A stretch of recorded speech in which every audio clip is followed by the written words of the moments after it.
I'm back and I'm so ready for my Swordmaster Paragon, Blue Pastel Queen of Absolute Grace and Beauty. Summer has been ridiculously hot in Korea. It's been nuts, like the humidity and the heat. It's crazy. You go outside for like 3 minutes and I'm sweating already. But I'm pretty sure our Blue Queen is gonna wash away all that heat. So let's start with the combat showcase. Last time I forgot to do the combat showcase, but this time let's start with the combat showcase and then move on to the Resonator showcase. So without further ado, let us begin our graceful trip. Make sure the quality is on 1080p and let's get it.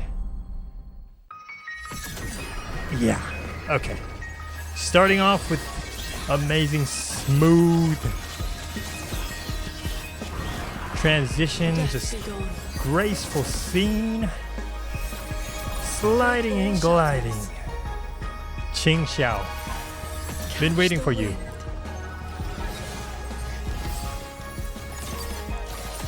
Okay, gracefully walk. Smooth, big swords, big swords. Ooh,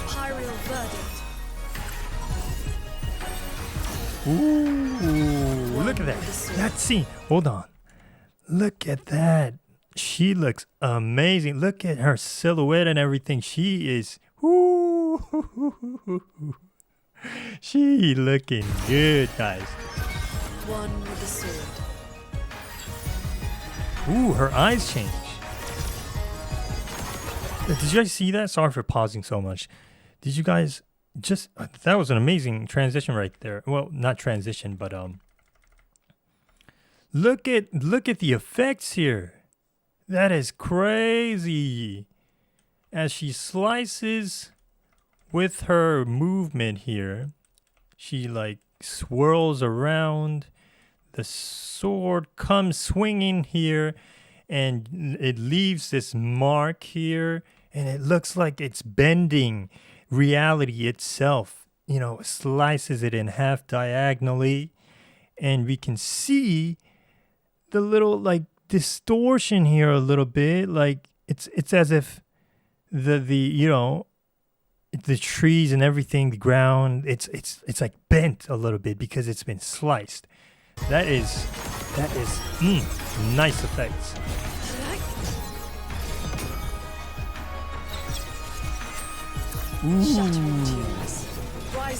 Ooh, bring that sword up, yeah.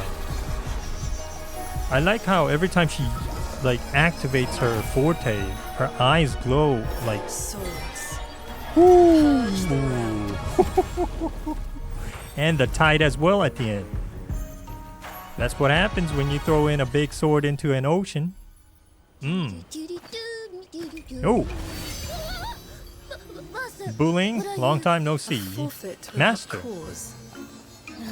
Your master has tasked me with your instruction. Well, I'm in a bit of a hurry now, so... Yeah, their personalities are like polar opposite. Okay, I'm guessing she's gonna show up in the next Resonator PV. And let's move on right away. Let's see what happens to bullying. Make sure this is 1080p as well. Okay. Okay, we're starting off with bullying and going to showdown. What? Yeah, don't say that was a power creep. It was a 4-star versus 5-star, not fair. What are you? A forfeit without cause. Ah, okay, that's how it connects. Well, I'm in a bit of a hurry now, so...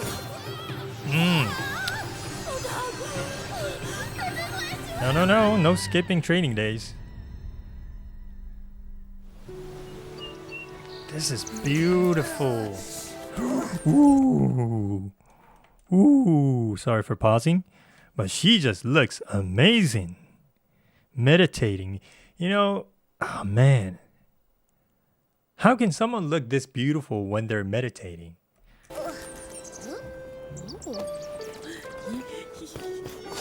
No, no, no.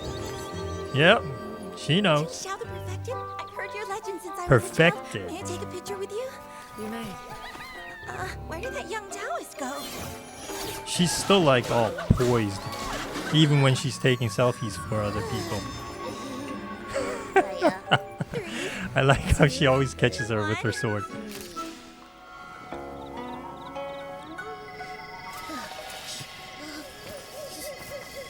So I'm guessing they have this student-teacher relationship.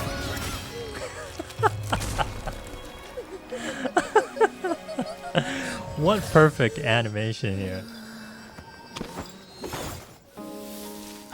And I like how we get more of Bullying's personality and characters. Smells so good. What? All this for me? Come, eat while it's Oh. still hot. Okay, lad. Don't mind if I do. Okay. So this is a random TMI.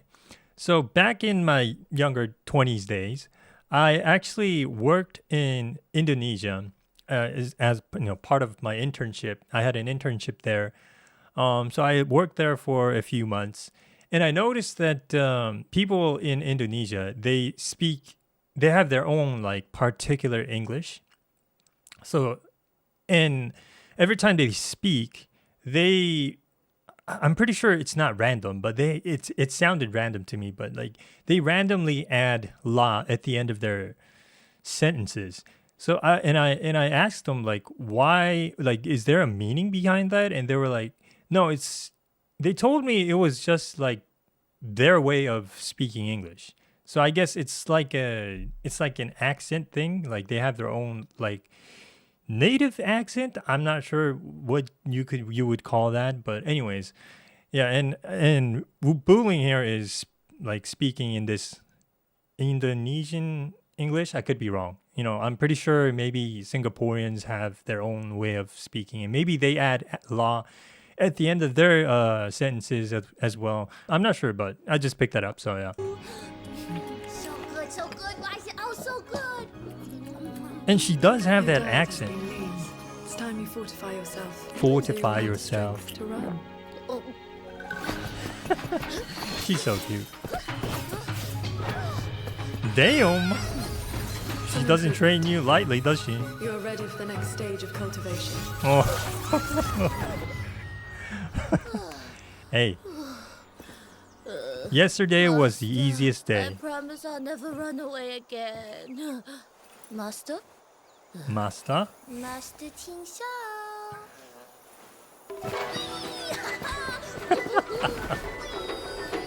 You never learn, do you? Isn't that where the village is? Oh, okay.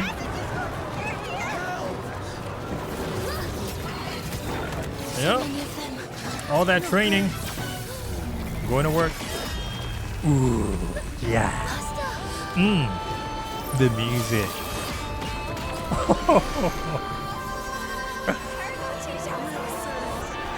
Yeah. Did the Central Court's guard rotation fail? I like how she's always calm and collected. Holy. Ooh. And the change in hair color. That is. Ooh. Raining swords.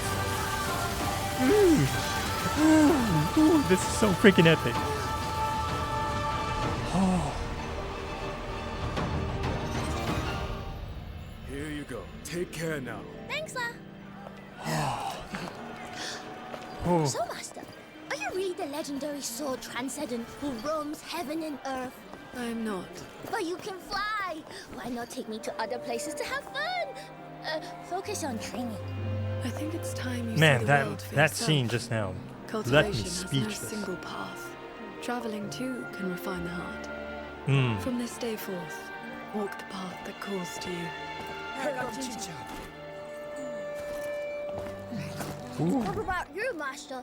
Why do you stay here? Because the land of Xuanfang still needs its paragon. Ooh. Wow, I can feel so much responsibility in that It's statement my right there. cultivation. Wow. It's like she's bearing, the weight of the entire place. Wow, that was amazing. That was amazing. In this last scene as well, we can see 2 moons. Interesting indeed. Okay, as far as we know, the moon that exists or that we see in Solaris 3 it's not a real moon. Yeah, as far as my memory goes, the moon in Solaris 3 was destroyed a long time ago, and whatever we're seeing now is like an artificial moon. I could be wrong, but yeah, that's how I remember it. Anyways, let's see. So we've got a lot of different types of TDs. I wonder what this scene is about. Like, is it like she does say that, she can't leave because she's gotta protect the Zhanfang fortress. But yeah, I wonder if there's any meaning in this last scene. And also, this one scene, as they... What about you, Master? Why do you... See, this scene kind of brings me back that scene from Qiu Yuan's PV. You know, Qiu Yuan's PV also showed Qiu Yuan and this little kid who was trying to get stronger, learn from Qiu Yuan so that the kid can avenge his family. It kind of brought me back that scene. And maybe in the future, it would be interesting to see that kid grow up and, somehow we get to meet the kid again and see how much progress he has made. And maybe that can tie into the story. Probably not, but it would be interesting to see. But yeah, oh man, this scene got me just... Guys, this is just insane. I was going to, I was gonna pull Qingxiao for sure, but I was wondering, should I go for more than S3, or maybe even up to S6? But this scene, man, To the Central Court's guard rotation. this scene is really convincing me to pull for like maybe even up to like S6. Look at that. Oh man, just how she she looks amazing. Doesn't she look amazing, guys? She looks beautiful. I thought her pastel blue hair was just amazing, but as she activates her forte, her resonator ability, she turns into this pure white hair, just swordmaster queen, and 7,000 swords, whatever, just shoots from the sky and just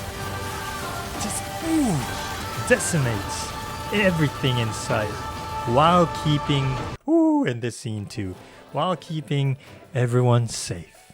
And she stands in the sky like a queen, elegantly on top of her sword, while the rest of her swords are farming right beside her. She looks amazing. I am so excited to finally pull for her. She's gonna come out in 2 days. I'm pulling her on the first day. I'm not sure if I'll record it or not, but I will be doing the MSQ anyways, so maybe I will record it. I might pull her after the MSQ because usually that's usually how I do it. Like, I pull her, and then when it comes to dupes, I wait until I finish the MSQ because I want to see what type of impact and what type of, what part she plays in the MSQ and what her story is. And depending on how moving and how impactful her story is, usually that, sort of decides whether or not I'm willing to invest more into this character. Because I'm not going to just spend hundreds and hundreds of dollars just because she's a good character. Right? I mean, a bunch of different characters in Wuwa, generally speaking, are good anyways. Some of the characters from even 1.0 are still used. Not a lot, but they can still be used. So, like, you can pretty much use almost every character in Wuwa. So, it's not about performances, or how good the character is. I'm not saying it doesn't play a part, But my motive, like what moves me to spend more money and what really gets me hooked on a character is how good the character is inside the story and what the character's background story is, and you know, what type of personality, what type of history, all of those things, all of those elements, if they're beautifully expressed well inside the story, that really, you know, moves me and captivates me, and that's what really actually gets me to pull dupes. So let's see how it goes. As you can see, if it wasn't obvious, I'm super excited. I've said in my other videos that I liked this character from the get-go. You know, I saw her in the drip marketing, and I'm pretty sure I yapped a lot during, you know, the first drip marketing video. And yeah, she's one of the most anticipated characters for me, aside from Sin. So yeah, I'm very hyped, guys. I hope you guys win the 50-50. Hopefully we all come out without our wallets bleeding. And yeah, always, if you like the video, please subscribe, or at least consider subscribing. I just started the channel not too long ago, so I don't have a lot of viewers or subscribers. So it would really help if you do subscribe and like the videos. Hopefully you guys have a good day, and I'm out.